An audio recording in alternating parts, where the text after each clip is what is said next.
Que no lo sorprenda la DIAN. Estamos a pocos días del inicio de los vencimientos para la presentación de la declaración de renta de personas naturales para el año grabable 2024. Y una de las preguntas más comunes que se suelen hacer es, ¿cómo puedo saber si realmente estoy obligado o no a declarar renta? Comenzamos entonces a mencionar quiénes son los no obligados a declarar renta. Y por esto se hace necesario remitirnos a lo que nos menciona los artículos 591 al 594 del Estatuto Tributario, en la cual nos menciona lo siguiente: los asalariados, las personas naturales y sucesiones ilíquidas que no sean responsables del impuesto sobre las ventas IVA, residentes en el país, siempre y cuando en relación con el año gravable a declarar cumpla en su totalidad los siguientes requisitos. Bien, aquí primero vamos a empezar a entender y a deconstruir un poco el párrafo para determinar y que nos quede claridad de los conceptos sobre a quiénes se refiere. Inicialmente nos habla de los asalariados. Cuando hablamos de un asalariado, como su bien nombre lo indica, es aquella persona que tiene un vínculo laboral y que el 80% de sus ingresos proviene de pagos por este concepto. Encontramos también las personas naturales. La persona natural se puede entender como aquel ser humano que desea desempeñar y ejercer obligaciones a título personal, es decir que si hay alguna persona, un profesional, poniéndome como ejemplo, un contador independiente que realiza una actividad económica de forma independiente, pues estoy catalogado entonces dentro de las personas naturales. Y nos habla de las sucesiones ilíquidas. Esta figura está conformada por todo lo que son los bienes, activos, pasivos y las rentas que un individuo que ha fallecido tiene y que aún no han sido adjudicados a sus herederos. Es decir que si nosotros nos preguntamos, ¿la DIAN podría seguir cobrando impuestos a nombre de un fallecido? La respuesta es sí. Si aún no se ha finalizado el proceso de sucesión, hasta cuando ya no se dé la sentencia aprobatoria de la partición o ya se encuentra autorizada la escritura pública, todavía se encuentra o todavía se debe tener presente para efectos de renta como una sucesión ilíquida. Nos menciona también aquí el estatuto que no deben ser responsables del impuesto sobre las ventas. ¿Sí? Si lo vemos desde otro punto de vista, quiere decir que si una persona ya es responsable del IVA, quiere decir que inmediatamente está obligado a declarar renta. Estamos hablando de que un no obligado no es responsable del impuesto sobre las ventas. Hablamos de residentes en el país. Ahorita vamos a ver un poco más a detalle en qué momento se convierte una persona en residente fiscal para efectos tributarios y en qué casos no. Bien, los requisitos son los siguientes y dice que debe cumplir la totalidad de estos para no ser obligado a declarar renta. Es decir, que con uno solo que cumpla, ya inmediatamente estaríamos obligados a declarar renta. El primero de ellos nos habla sobre el patrimonio, que el patrimonio bruto en el último día del año gravable a declarar no exceda de 4.500 VTs, lo que equivale a 211.793.000 pesos. Aquí es importante apreciar lo siguiente. Cuando nosotros vemos año tras año de que los topes, que estos requisitos que nosotros vamos a ver a continuación cambian, que todos los años estamos viendo unos nuevos topes, no es porque el estatuto tributario cambie. De hecho, para eso se utiliza la unidad de medida que es la VTET, que significa unidad de valor tributario. Esta es una unidad de medida que varía de forma anual y esa variación va a depender de varios factores, como por ejemplo puede ser la inflación, el IPC, algunos otros factores económicos, y esta se usa para poder convertir en valores absolutos las cifras y valores expresados que están en VTs por esas disposiciones a los impuestos, a obligaciones que son administrados por la DIAN. Entonces se hace mucho más sencillo y mucho más fácil utilizar esta unidad de medida con el fin de no estar actualizando, no estar modificando todos los años el estatuto tributario. Entonces lo que realmente vemos como variación es la VT. Hace poco vimos un ejemplo sobre la variación de VT para efectos de retención en la fuente, en donde ahí sí tuvo que hacerse un ajuste y se determinaron algunas bases diferentes, pero pues digamos que normalmente este valor es más constante y lo que varía es el valor de la VT. Entonces, para el año 2024 debemos tomar el valor de la VT del 2024 teniendo en cuenta que la información a presentar va a ser del año grabable 2024, se encontrará en 47.065 pesos. Entonces la operación aritmética a realizar sería coger los 4.500 VTs, multiplicarlo por los 47.065 pesos y así es como llegamos al valor de los 211.793.000. Segundo requisito, nos habla de ingresos brutos. En temas de patrimonio bruto. ¿A qué se refiere con patrimonio bruto? Es decir que a 31 de diciembre del año 2024 van a corresponder a la sumatoria de todos los bienes y derechos que son apreciables en dinero, es decir, que se pueden valorar, que son poseídos por la persona sin tener en cuenta las deudas que éstas posea, es decir, los pasivos. Porque también surge mucho la inquietud de, por ejemplo, personas que me comentan, bueno, yo tengo un vehículo, yo tengo una casa, un apartamento, pero esa casa yo la debo. Entonces, pues no se debería tener en cuenta porque pues efectivamente yo tengo un bien, tengo un inmueble, tengo un vehículo, pero pues ese vehículo yo todavía lo debo, no es mío por completo. Todavía está, digamos, como en manos del banco hasta que yo termine de pagar. Entonces, para efectos del cálculo de este patrimonio bruto, el tema del pasivo de la deuda no interesa. ¿Sí? Digamos que lo importante aquí es que realmente el activo usted lo posea la persona y eso va a sumar dentro de este rubro.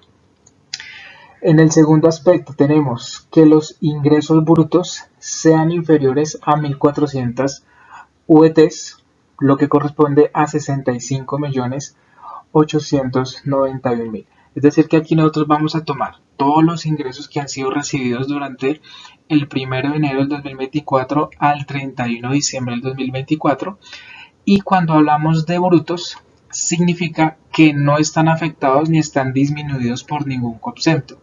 Es decir, no voy a tener en cuenta devoluciones, descuentos, deducciones, costos, pérdidas. ¿Sí? Allí vamos a tener en cuenta absolutamente todos los ingresos que sean inferiores a 1.400 VTs para no ser declarante. El tercer requisito, que los consumos mediante tarjetas de crédito no excedan de 1.400 VT. Tenemos el mismo monto de la VT, equivalente a 65.891.000 consumos de tarjetas de crédito. Cuarto punto, que el valor total de compras y consumos a nivel general no supere de igual forma las 1.400 VT, 65.891.000, y que el valor total acumulado de consignaciones bancarias, depósitos o inversiones financieras no excedan de igual forma 1.400 VT. Quiere decir que los puntos del segundo al quinto tienen la misma denominación de 1.400 VT, la única que tiene un valor diferente es para temas de patrimonio bruto. Importante también tener en cuenta a nivel de consejo para temas de consignaciones bancarias. He tenido algunos casos también en los que algunas personas cumplen el requisito de consignaciones bancarias e inmediatamente están obligados a declarar renta. Recuerden que para ser no declarantes tienen que cumplir todas las condiciones aquí mencionadas anteriormente. Con una sola que usted cumpla, inmediatamente estaría obligado a declarar renta. Y en el tema de las consignaciones bancarias suele suceder mucho que cuando yo recibo dineros que incluso puede que no sean propios, de pronto por parte de su empresa que usan su cuenta bancaria para como un fondo de caja menor para que usted vaya y consigne o realice las compras necesarias de la empresa en términos de caja menor y mensualmente le están consignando allí un valor. Ese valor a usted le está sumando para acumularse dentro de depósitos dentro de sus cuentas bancarias.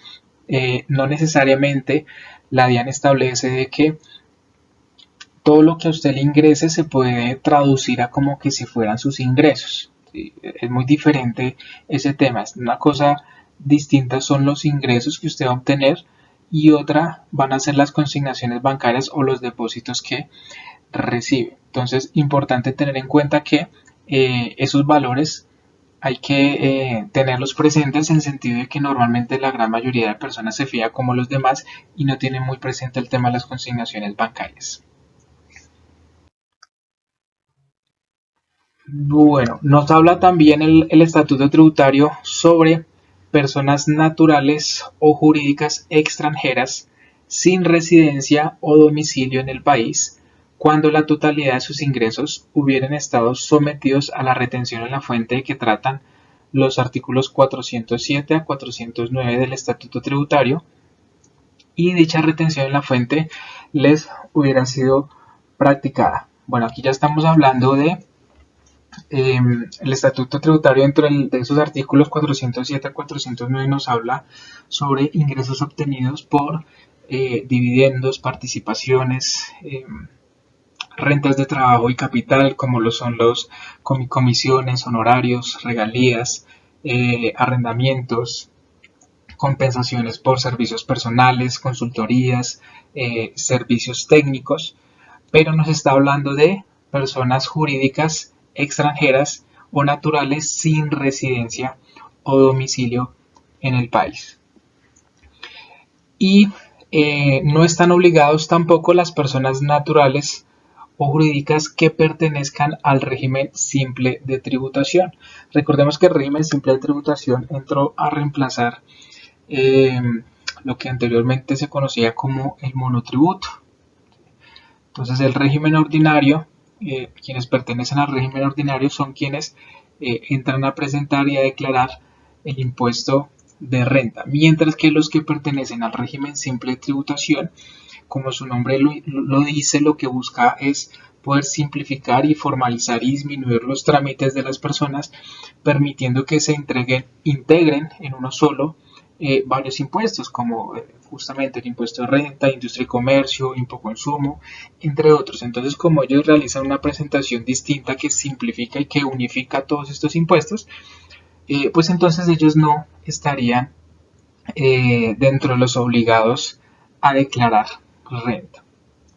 Bien, miremos entonces a profundidad, ahora sí, quiénes serían los residentes fiscales. ¿Cómo podemos determinar cuál es la residencia fiscal? ¿Cuándo soy yo un residente fiscal? Para eso es necesario ubicarnos en lo que nos menciona el artículo 10 del Estatuto Tributario. Nos menciona también algunas condiciones que se deben tener para poder ser residente fiscal. La primera de ellas nos menciona lo siguiente: permanecer continua o discontinuamente en el país por más de 183 días calendario, incluyendo días de entrada y salida del país durante un periodo cualquiera de 365 días calendario consecutivos, en el entendido que cuando la permanencia continua o discontinua en el país recaiga sobre más de un año o periodo gravable, se considerará que la persona es residente a partir del segundo año o periodo gravable. ¿Qué quiere decir esto? Aquí nosotros vamos a tener en cuenta cuánto tiempo va a permanecer dentro del país. En este caso nos está hablando de 183 días. Pero esos 183 días usted los va a contar no desde el periodo fiscal, así como estábamos viendo hace un momento, que estábamos revisando temas de ingresos, patrimonio a 31 de diciembre de 2024, ingresos comprendidos entre enero y diciembre. En este caso, la residencia o los días de permanencia en el país no se van a contar de cuánto tiempo duró entre el 1 de enero y el 31 de diciembre.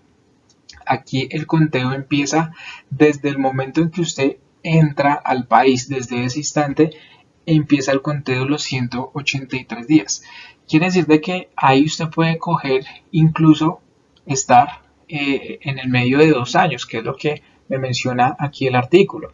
Usted puede entrar el 10 de junio y a partir de ese momento empiezan a contar los 365 días. Si empezó en junio del 2024, pues lo va a finalizar entonces en el 2025 ese periodo de los 365 días. Si durante ese lapso usted cumple ese requisito de los 183 días, entonces sería un residente fiscal. El segundo requisito: encontrarse por su relación con el servicio exterior del Estado colombiano o con personas que se encuentran en el servicio del Estado colombiano y en virtud de las convenciones de Viena sobre relaciones diplomáticas y consulares, exentos de tributación en el país en el que se encuentran en misión respecto de toda o parte de sus rentas y ganancias ocasionales durante el respectivo año o periodo grabable. Estos son para las personas diplomáticas, personas que trabajan y que son enviadas en nombre del Estado colombiano. Nos menciona que si bien ustedes se encuentran por fuera del país, por fuera de la nación, esas rentas se tributan dentro del país, dentro de Colombia, es decir que son residentes fiscales, son residentes para efectos tributarios.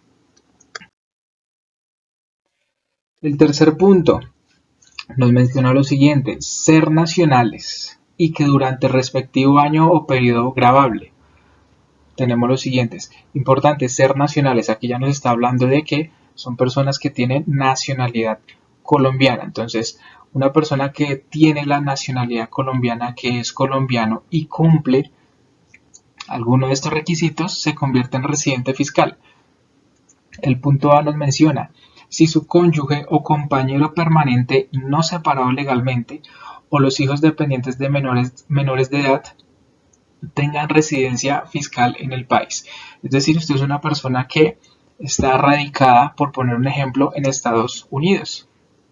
Pues resulta que su cónyuge o sus hijos, que son aún dependientes suyos, se encuentran aquí en Colombia, son residentes en el país. Eso lo convierte a usted también en un residente fiscal. El punto B menciona: el 50% o más de sus ingresos sean de fuente nacional. A pesar de que está en otro lado, el 50% más de sus ingresos son generados en Colombia, lo convierte en el residente fiscal. El punto C: el 50% o más de sus bienes sean administrados en el país. El punto D: el 50% o más de sus activos se entiendan poseídos en el país. Punto E: habiendo sido requeridos por la administración tributaria para ello, no acrediten su condición de residentes en el exterior para efectos tributarios o tengan residencia fiscal en una jurisdicción calificada por el gobierno nacional como paraíso fiscal. Recordemos que actualmente, digamos que dentro de nuestra normativa aquí en Colombia, el término de paraíso fiscal ya no se utiliza.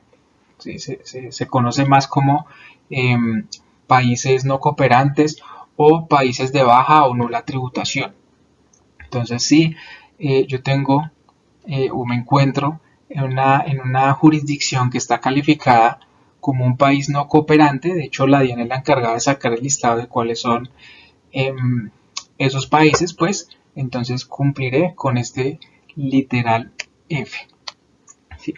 Entonces digamos que si yo cumplo estos requisitos, calificaría para ser residente fiscal.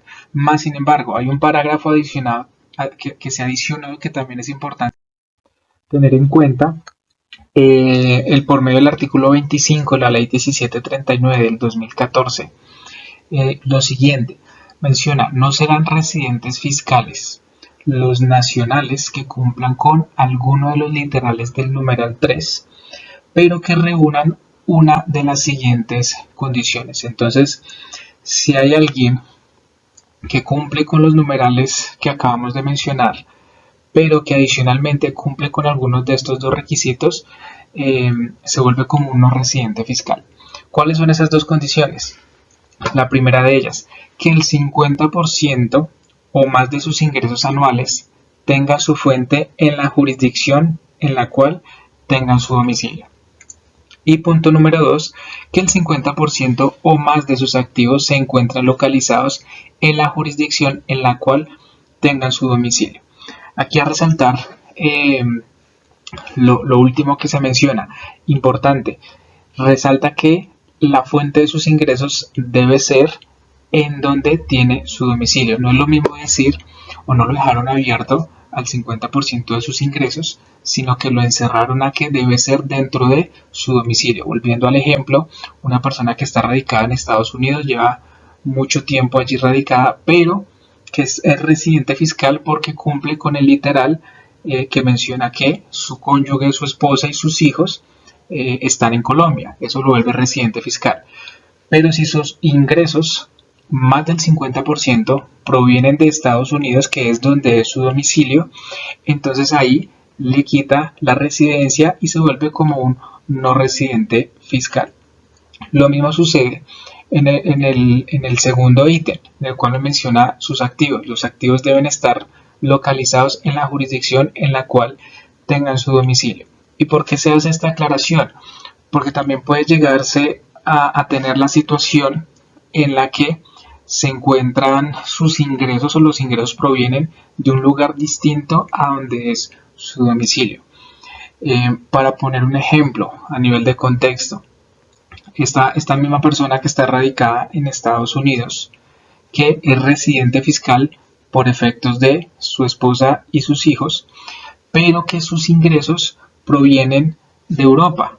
¿Sí? Hoy en día el tema de los trabajos remotos permiten ese tipo de situaciones. Entonces los ingresos provienen de Europa, está radicado en Estados Unidos, pero su esposa y sus hijos están en Colombia. Entonces ese tipo de situaciones, en este caso, por ejemplo, lo volvería residente fiscal, porque sus ingresos están por fuera de su domicilio, diferente a si lo estuviera dentro del territorio, en este caso Estados Unidos, que es donde se encuentra domiciliado y es donde genera sus ingresos. Muy bien, bueno, vamos entonces a tener ahora sí una idea sobre cómo vamos a determinar en qué fechas, cuáles son los tiempos, cuáles son los vencimientos para poder determinar y saber cuál es la fecha máxima para poder hacer la presentación de mi declaración de renta. Esto quiere decir que si yo la puedo o tengo la oportunidad de presentarla unos días antes a mi fecha de vencimiento, no hay ningún problema, se puede hacer. Estamos hablando de cuál es esa fecha máxima de presentación. Vamos a situarnos entonces en el calendario tributario para este año 2025 y podemos encontrar que se compone de los últimos dígitos del NIT que los vemos aquí marcados o sombreados con azul. En la parte de arriba encontramos los días del mes, en la parte izquierda nos anuncia el mes, en el cual el vencimiento comienza el 12 de agosto y finaliza el 24 de octubre. ¿Cómo puedo saber entonces cuándo es mi vencimiento? ¿Cuál es la fecha máxima de presentación? Tendría que yo ir y mirar los últimos dos dígitos de mi cédula, que en la gran mayoría de casos pues corresponde al mismo NIT, y verifico entonces el día y el mes. Por poner un ejemplo, si mi cédula finaliza en 57, tendría entonces que el 22 de septiembre sería la fecha límite para presentar mi declaración de renta. Si de pronto mi cédula finaliza en 45, entonces la fecha límite de presentar mi declaración de renta sería el 12 de septiembre. Entonces es muy importante que ustedes tengan presente que hagan la revisión de sus dos últimos dígitos de sus cédulas o del NIT, lo comparen con el calendario tributario y de esta forma logren presentar a tiempo. Esto evitaría de que ustedes después, posteriormente, a la fecha de vencimiento tengan que presentar la declaración tributaria de forma extemporánea y tener que pagar sanción por este concepto. Si desean contar con la asesoría y la elaboración de su declaración de renta, pueden contactarse conmigo al correo y Telegram, que les voy a dejar en la descripción en la parte de abajo.